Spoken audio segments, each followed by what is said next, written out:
What's up, world? It's Mike AD here, coming at you with what might be the last Satisfactory video.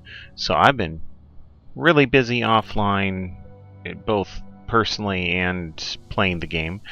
I have put in many hours into this game and many hours into just living life. So let's talk a little bit about what we've done since last we were together.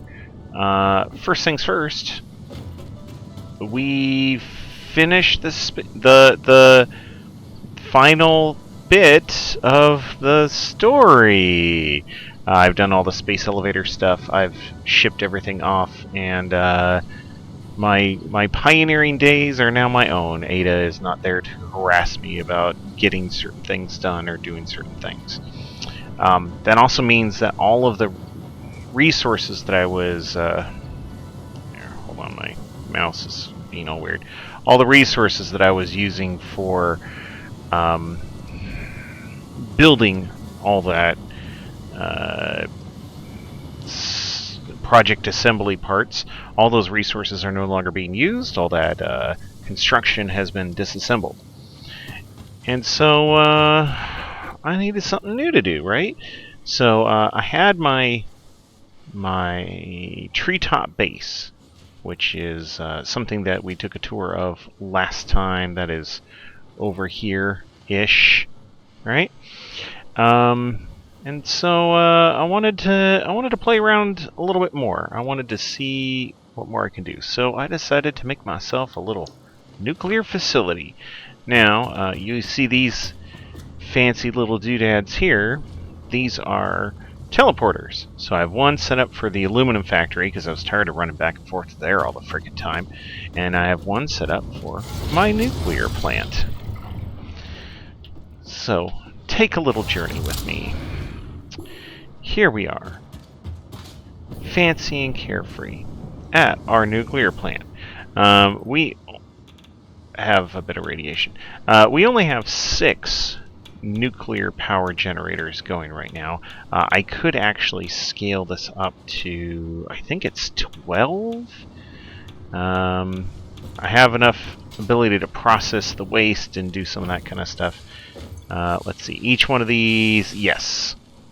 I could scale it up to 12. I'm pretty happy with the 6 that I have because, honestly, I am nowhere near using all the power that I'm making anyway, right? I'm making 121,000 megawatts. Yeah, I don't need more power. I'm only using 60,000 megawatts, so I have twice the power that I need. But this whole area, I'm making sulfuric and nitric acids. I've got encased industrial beams, stators, quick wire, electronic control rods, all the things a growing boy needs in order to make his nuclear plant go. I was putting in this kind of almost main bus design at one point just to get all the resources down here, all the sulfur I needed, and all of that kind of stuff. And then I just stopped. I realized I don't need to make it bigger than it is. Now that might be sacrilege to some people, but I'm pretty happy with how this turned out and the amount of crazy that I got going on here. Right? So here's my electronic control rods. Those are backing up nicely. Here's my encased uranium cells. I'm making more than enough of those. Quickwire would end up being, I think, my limiting factor in this build. But see, I'm making enough AI limiters. I've got enough going on that I think I could scale it up even further than where I'm at. It's just, why? I know. Again, I'm crazy. Why ask why? Just make the factory bigger, right? Now, we'll get to that in a few minutes. But I have copper that we're cranking out. The copper, the Caterium, those together are getting turned into quick wire. I wanted to make sure that I was making more than enough quick wire.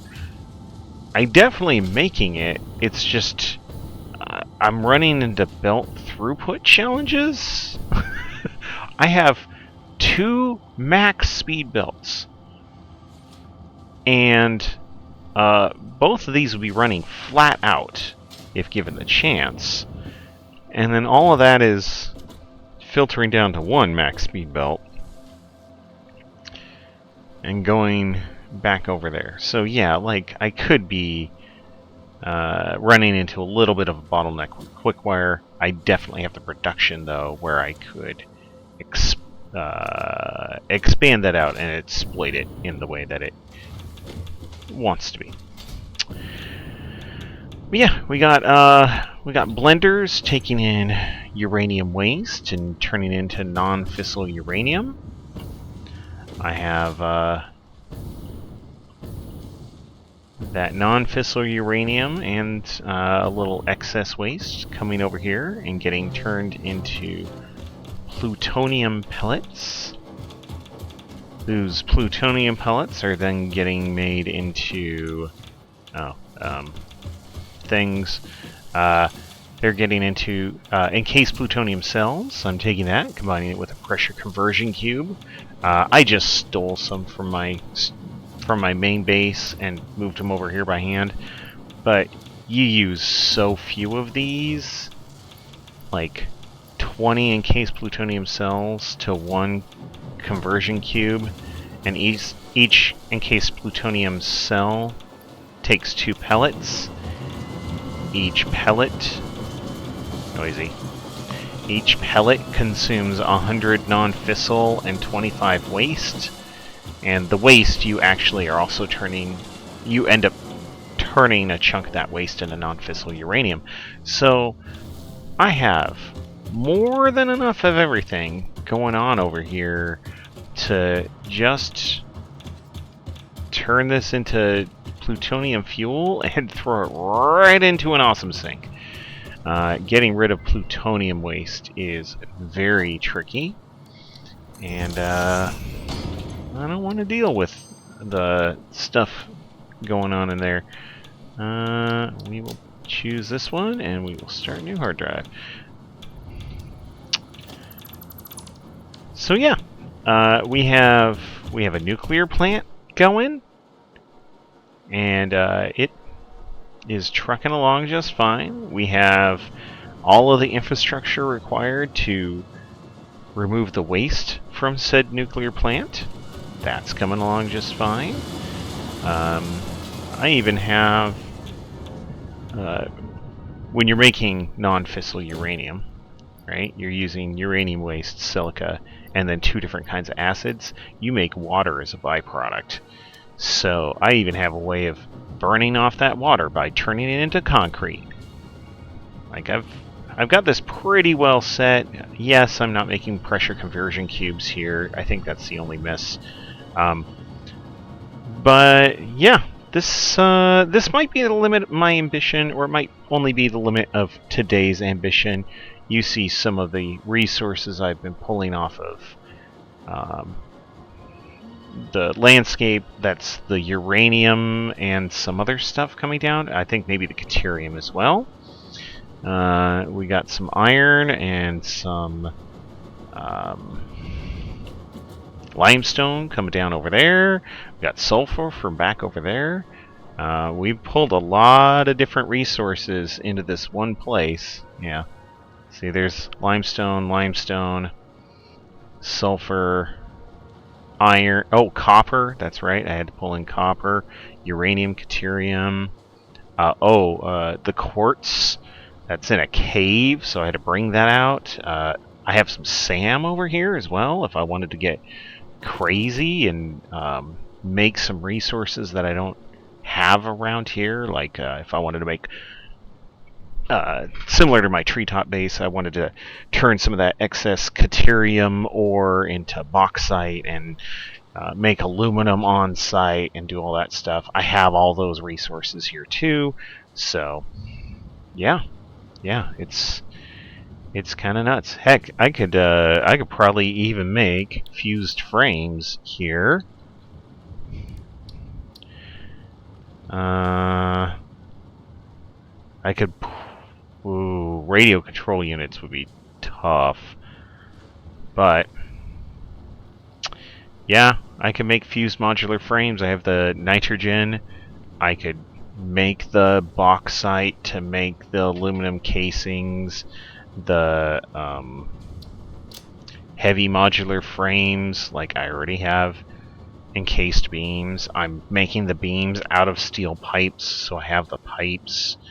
Modular frames, it's just iron stuff to get them, right? Like, yeah, I could do it. I could do it. It's just, that's a lot of factory for, I don't know, for not having to cart in pressure conversion cubes every once in a blue moon. But yeah, like I said, this might be it for my for what I'm recording on this run. Just I've done a lot. I obviously have not exploited the great sandy wastes over there. I have plenty more resources I could pull from if I wanted to get really, really, really nuts. I see some people doing that, like I watch plenty of YouTubers, like we all do, right?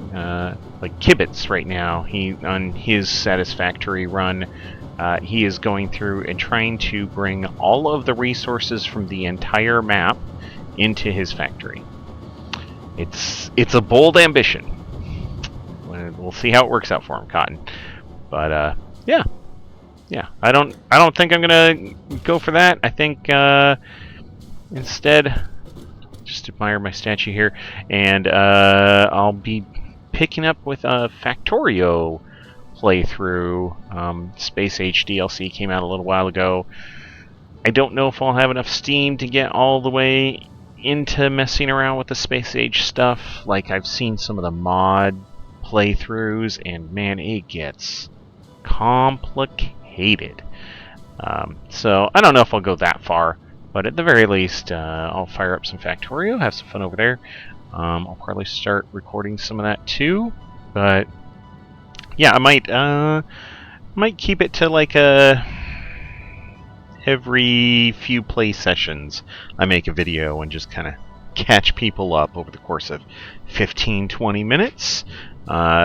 This is what I've been up to lately, and showing off little bits of the build, and just seeing where things go. So, on that note, I hope you all have a good day, and we'll catch you later.